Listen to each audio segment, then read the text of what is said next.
Welcome back everyone, welcome to civil services study. 110 test complete हो गए थे और यह है practice set number 111 UP PCS के लिए। चलिए स्टार्ट करते हैं। टेस्ट नंबर 1 से लेकर आप टेस्ट नंबर 111 तक पहुंच सकते हो। कैसे? डिस्क्रिप्शन बॉक्स से लिंक है, प्लेलिस्ट बना रखी है। तो क्वेश्चन नंबर 1 पर आ जाइए। टेलीग्राम चैनल से जुड़ जाना सिविल सर्विसेज स्टडी के, उसका भी लिंक डिस्क्रिप्शन बॉक्स में दे रखा है। निम्नलिखित कथनों पर विचार कीजिए, दो स्टेटमेंट के साथ बताइए इनमें से कौन सा करेक्ट है। आयोडीन एक प्रबल जीवाणुनाशी है। आयोडीन और इथाइल अल्कोहल का मिश्रण टिंचर आयोडीन कहलाता है। अलग से पूछा जाता है, टिंचर आयोडीन मिश्रण है किसका? आयोडीन और इथाइल अल्कोहल का, आयोडीन और मिथाइल अल्कोहल का। ठीक है, तो आयोडीन और इथाइल अल्कोहल का मिश्रण बिल्कुल टिंचर आयोडीन कहलाता है। और आयोडीन एक प्रबल जीवाणुनाशी है। दोनों के दोनों करेक्ट हो गए, सी है इसका आंसर। तो आयोडीन एक ठोस अधातु है। आयोडीन एक प्रबल जीवाणुनाशी है। इसका प्रयोग टिंचर आयोडीन बनाने में आयोडेक्स, आइडोफार्म आदि कीटाणुनाशक एवं पीड़क नाशक दवाओं के निर्माण में होता है। क्वेश्चन नंबर 2 है, कांच पर लिखने के लिए निम्नलिखित में से किसका प्रयोग किया जाता है? कांच पर लिखना आसान नहीं है। किसका प्रयोग किया जाता है उस पर लिखने के लिए? Hydrofluoric acid. हाइड्रोफ्लोरिक एसिड, ठीक है, फ्लोरिक है, क्लोरिक नहीं है। तो कांच पर लिखने के लिए हाइड्रोफ्लोरिक अम्ल का जो है यह एसिड का प्रयोग किया जाता है। सीधे सीधे याद रखिएगा इसको। क्वेश्चन नंबर 3 है, निम्नलिखित कथनों में से कौन सा कथन जो है असत्य है? 3 स्टेटमेंट है, एक स्टेटमेंट नीचे है, ऊपर से पढ़ के आते हैं। लेमिनेरिया नामक समुद्री घासों में आयोडीन प्रचुर मात्रा में पाया जाता है। लेमिनेरिया एक प्रकार की शैवाल का उदाहरण है। सभी पौधे एवं जीवों में आयोडीन युक्त कार्बनिक यौगिकों के रूप में पाया जाता है। और अंतिम है, उपरोक्त में से कोई नहीं, मतलब कोई भी गलत नहीं है इनमें से, ये सारे के सारे सही हैं। क्या सही है ये बात? लेमिनेरिया एक प्रकार की शैवाल का उदाहरण है, बिल्कुल है। ये सारे के सारे करेक्ट हैं, कोई भी इसमें गलत नहीं है, इसलिए इसका आंसर है डी। तो लेमिनेरिया घास को अच्छी तरह सुखाने के पश्चात गहरे गड्ढों में सावधानीपूर्वक जलाने से जो राख प्राप्त होती है उसमें आयोडाइड के रूप में, ठीक है, आयोडीन की मात्रा 0.4% से 1.3% तक रहती है। आयोडीन का प्रमुख स्रोत चिली में पाया जाने वाला सोडियम नाइट्रेट का निक्षेप है। सिगरेट लाइटर जो होता है ना, कौन सी गैस भरी होती है उसमें? सिगरेट लाइटर में कौन सी गैस भरी होती है बताइए? ब्यूटेन, मीथेन, एथेन या प्रोपेन? सिगरेट लाइटर में ऑप्शन नंबर ए है इसका आंसर, ब्यूटेन। तो सिगरेट लाइटर में जो है ब्यूटेन का प्रयोग होता है।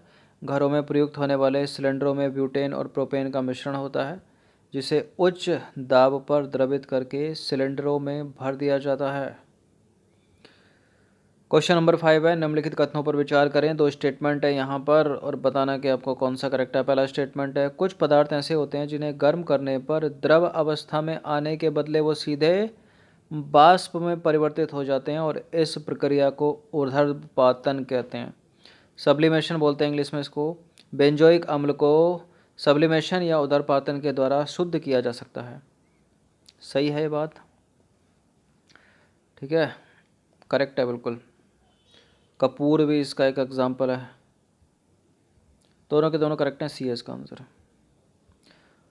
तो ऊर्ध्वपातन के द्वारा कपूर हो गया, नेफ्थलीन हो गया, अमोनियम क्लोराइड हो गया, बेंजोइक अम्ल हो गया, आदि पदार्थ जो है शुद्ध किए जाते हैं। क्वेश्चन नंबर 6 है, भूगर्भ से निकाले गए खनिज तेल से शुद्ध पेट्रोल, डीजल, मिट्टी का तेल आदि किस विधि द्वारा अलग किए जाते हैं? कैसे अलग करेंगे बताइए? प्रभाजी आसवन के द्वारा। तो प्रभाजी आसवन विधि के द्वारा उन मिश्रित द्रवों का पृथक्करण किया जाता है जिनके क्वथनांकों में बहुत कम अंतर होता है। देखिए, क्रिस्टलन विधि के द्वारा जो है अकार्बनिक ठोसों में उपस्थित घटकों का पृथक्करण एवं शुद्धिकरण किया जाता है।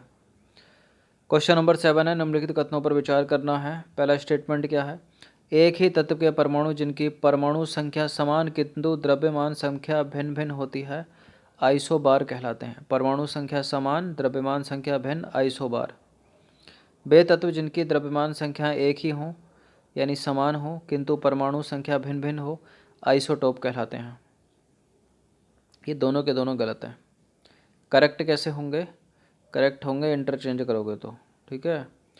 परमाणु संख्या समान, द्रव्यमान संख्या भिन्न तो कहलाएंगे आइसोटोप। द्रव्यमान संख्या समान, परमाणु संख्या भिन्न तो कहलाएंगे आइसोबार, ठीक है। ऊपर का नीचे हो रखा है, नीचे का ऊपर हो रखा है, तो कोई भी इनमें सही नहीं है, इनमें से कोई नहीं इसका आंसर है डी। तो एक ही तत्व के वे परमाणु जिनकी परमाणु संख्या समान किंतु द्रव्यमान संख्या भिन्न होती है, समस्थानिक बोलते हैं इनको हिंदी में, यानी आइसोटोप कहलाते हैं। दोनों याद रखिए क्योंकि आइसोटोप वो देवनागरी में लिखा मिलेगा वहाँ पर, ठीक है। तो आइसोटोप समस्थानिक है और आइसोबार संभारिक है। वे तत्व जिनकी द्रव्यमान संख्या एक ही हो यानी समान हो, परमाणु संख्या भिन्न हो, उनको बोलते हैं आइसोबार यानी संभारिक। क्वेश्चन नंबर 8 है, निम्नलिखित में से रेडियो सक्रियता का पता सबसे पहले किसने लगाया? सक्रियता मतलब एक्टिविटी, रेडियो एक्टिविटी का पता सबसे पहले लगाया था हेनरी बेकुरल ने। मैडम क्यूरी लगाकर इसको गलत मत कर दीजिएगा। तो 1896 में फ्रांस के वैज्ञानिक हेनरी बेकुरल या बेकेरल लिखा रहता है कहीं कहीं, ठीक है, सबसे पहले रेडियो एक्टिविटी का पता लगाया। मैडम क्यूरी तथा उनके पति प्यूरे क्यूरी ने सबसे पहले रेडियम की खोज की, इसको भी याद रखिए। और जेम्स चैडविक ने 1932 में की थी न्यूट्रॉन की खोज। क्वेश्चन नंबर 9 है, निम्नलिखित कथनों पर विचार करना है। पहला स्टेटमेंट क्या है? अल्फा बीटा गामा किरणें रेडियो सक्रियता किरणें हैं। अल्फा बीटा और गामा किरणें जीव कोशिकाओं को नष्ट करने की क्षमता रखती हैं। Alpha beta gamma radio active, बिल्कुल रेडियो एक्टिव किरणें हैं ये, और अल्फा बीटा गामा जीव कोशिकाओं को नष्ट करने की क्षमता बिल्कुल रखती हैं। दोनों के दोनों करेक्ट है, सी है इसका आंसर। अगला प्रश्न 10वां प्रश्न है, निम्नलिखित में से कौन सा स्टेटमेंट जो है वो गलत है? पहला स्टेटमेंट है, रेडियो सक्रिय फास्फोरस का उपयोग अस्थि रोगों के इलाज में होता है। जमीन के अंदर बिछाई गई जल पाइप नालियों, गैस पाइप नालियों तथा तेल पाइप नालियों में किसी प्रकार के छेद या रिसाव का पता लगाने के लिए रेडियो सक्रिय समस्थानिकों का उपयोग होता है। रेडियो सक्रिय सोडियम का उपयोग रुधिर परिसंचरण तंत्र में उत्पन्न किसी प्रकार के विकार को ज्ञात करने में किया जाता है। ये तीनों के तीनों करेक्ट हैं जो हमने अभी पढ़े। इनकरेक्ट है यहाँ पे दूसरा स्टेटमेंट। ज़्यादा क्रियाशील रेडियो सक्रिय किरणों का उपयोग अनाज, फल, सब्जियों आदि में रोगाणुनाशक के रूप में किया जाता है। देखिए, ज़्यादा सक्रिय अगर कर दिया ना तो पता चला ये जो हमारा अनाज है ना ये भी रेडियो संदूषित हो गया, ठीक है। तो कम सक्रिय होगा या कम क्रियाशील होगा। कम क्रियाशील रेडियो एक्टिव किरणों का उपयोग अनाज, फल, सब्जियों आदि को रोगाणुनाशक करने में जो है वो किया जाता है। तो कम क्रियाशील रेडियो सक्रिय किरणों का उपयोग अनाज, फल, सब्जियों आदि को रोगाणुनाशक, ठीक है, बनाने में किया जाता है। ये का है नाशक।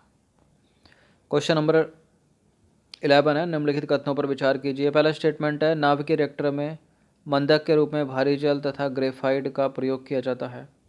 ये प्रश्न आपको कई बार देखने मिला होगा टेस्ट सीरीज में। बार बार स्टेटमेंट अलग अलग तरह से दोहराए जा रहे हैं ताकि कंठस्थ हो जाए। नाभिकीय रिएक्टर में सोडियम और पोटेशियम का उपयोग या प्रयोग नियंत्रक छड़ के रूप में किया जाता है। देखिए ये गलत है। नियंत्रक छड़ तो कैडमियम की बनी होती है ना, इतनी बार बताया है, ठीक है। तो नाभिकीय रिएक्टरों में मंदक के रूप में तो भारी जल तथा ग्रेफाइट का प्रयोग किया जाता है, सही है। जबकि शीतलक के रूप में सोडियम तथा पोटेशियम के द्रवित मिश्र धातु का उपयोग किया जाता है। दोनों चीज़ें आपको याद रखनी है, बहुत ज़्यादा इंपॉर्टेंट है ये मंदक वाला, भारी जल और ग्रेफाइट। और मोस्ट इंपॉर्टेंट है नाभिकीय रिएक्टर में कैडमियम की छड़ क्या है? नियंत्रण छड़ है, ठीक है, कैडमियम की छड़ है। निम्नलिखित में से कौन सा एक कथन गलत है? असत्य स्टेटमेंट है, अम्ल स्वाद में खट्टा होता है। अम्ल का पीएच मान 7 से ज़्यादा होता है। बेंजोइक अम्ल का उपयोग दवा व खाद्य पदार्थों के संरक्षण में किया जाता है। अम्ल नीले लिटमस पेपर को तथा मिथाइल ऑरेंज को लाल कर देता है। अम्ल नीले लिटमस पेपर और मिथाइल ऑरेंज को लाल कर देता है। बिल्कुल करेक्ट है। अम्ल खट्टा होता है। अम्ल का पीएच तो 7 से कम होता है ना, तभी तो खट्टा होगा। 7 से ऊपर होगा तो वो तो क्षार हो जाएगा। गलत है यहाँ पर चौथा वाला स्टेटमेंट। तो अम्ल का पीएच जो होता है वो 7 से कम होता है, 7 से अधिक होगा तो क्षार है वो। क्वेश्चन नंबर 13 है, निम्नलिखित कथनों पर विचार करना है। दो स्टेटमेंट के साथ बताइए कौन सा करेक्ट है। पहला स्टेटमेंट है, क्षार में तेल और गंधक को घुला लेने की क्षमता होती है। क्षार लाल लिटमस पत्र को नीला, मिथाइल ऑरेंज को गुलाबी कर देता है। देखिए, जो क्षार होता है वो लाल लिटमस पत्र को नीला कर देता है और मिथाइल ऑरेंज को गुलाबी नहीं करता, पीला करता है। गलत है दूसरा वाला स्टेटमेंट, पहला सही है केवल। तो क्षार होता है लाल लिटमस पत्र को नीला और मिथाइल ऑरेंज को पीला, ठीक है, कर देता है। क्षार में तेल और गंधक को घुला लेने की क्षमता होती है। क्षार फिनाप्थेलिन को गुलाबी कर देता है, ठीक है। गुलाबी किसको कर रहा है? फिनाप्थेलिन को। और मिथाइल ऑरेंज को क्या कर रहा है? पीला कर रहा है। तो ये सब चीज़ें बेसिक है, पूछ ली जाती है कब किसी भी एग्ज़ाम में, जहाँ सी ग्रुप का या पीसीएस लेवल का हो, इनको याद रखिएगा, ठीक है। कौन नीला कर रहा है, कौन पीला कर रहा है, कौन गुलाबी कर रहा है। क्वेश्चन नंबर 14 है, सेकंड लास्ट प्रश्न है ये। निम्नलिखित कथनों पर विचार करें। पहला स्टेटमेंट है, वाटर गैस कार्बन मोनोऑक्साइड और हाइड्रोजन का आणविक मिश्रण होता है। प्रोड्यूसर गैस कार्बन मोनोऑक्साइड तथा नाइट्रोजन का मिश्रण होता है। बताइए कौन सा करेक्ट है। ये वाटर गैस या जल गैस बहुत पूछते हैं, इसको कॉम्पिटिटिव एग्जाम की फेवरेट है कि वाटर गैस मिश्रण है या जल गैस मिश्रण है किसका? कार्बन मोनोऑक्साइड और हाइड्रोजन का। करेक्ट है पहला वाला statement, producer gas carbon monoxide और नाइट्रोजन का मिश्रण है। दूसरा वाला भी करेक्ट है, दोनों के दोनों स्टेटमेंट करेक्ट हो गए, सी है इसका आंसर। तो देखिए, वाटर गैस को भाप अंगार गैस भी बोलते हैं। एक स्टेटमेंट से यही बनेगा प्रश्न कि भाप अंगार गैस कौन सी है, तो वाटर गैस या जल गैस। और वाटर गैस या जल गैस किसका मिश्रण है? कार्बन मोनोऑक्साइड और हाइड्रोजन का, ठीक है। प्रोड्यूसर गैस को वायु अंगार गैस, प्रोड्यूसर गैस को वायु अंगार गैस कहते हैं। यह कार्बन मोनोऑक्साइड तथा नाइट्रोजन का मिश्रण होता है, ठीक है। कार्बन मोनोऑक्साइड और हाइड्रोजन का मिश्रण कौन सी हो गई? भाप अंगार गैस या फिर वाटर गैस या जल गैस। और कार्बन मोनोऑक्साइड और नाइट्रोजन का मिश्रण हो गई प्रोड्यूसर गैस या वायु अंगार गैस, ठीक है। देखिए, इसमें जो है प्रोड्यूसर गैस में आयतानुसार 2 भाग नाइट्रोजन और 1 भाग जो है कार्बन मोनोऑक्साइड का होता है। अब चलेंगे हम अंतिम प्रश्न की ओर। कांच का निर्माण करना है। कांच के निर्माण तथा धातु निष्कर्षण में निम्नलिखित में से कौन सी गैस का उपयोग होता है? प्रोड्यूसर गैस, वाटर गैस, प्राकृतिक गैस या तेल gas.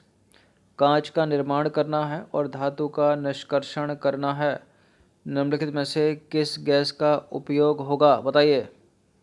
Option number A, producer gas. तो प्रोड्यूसर गैस का उपयोग कांच के निर्माण तथा धातु निष्कर्षण में होता है। प्राकृतिक गैस का उपयोग कृत्रिम उर्वरकों के उत्पादन में किया जाता है। तो ये थे जनरल साइंस के 15 इम्पोर्टेंट प्रश्न। इनकी प्रैक्टिस आपको कम से कम एक बार तो करनी है, ठीक है। जितनी भी टेस्ट सीरीज़ इस चैनल पर चल रही हैं आप उनका लाभ उठा सकते हो। चैनल को सब्सक्राइब कर सकते हो, रेड बटन का जो साइन है इसको दबा सकते हो। बाकी प्रैक्टिस करते रहिए हर दिन। गुड नाइट, धन्यवाद।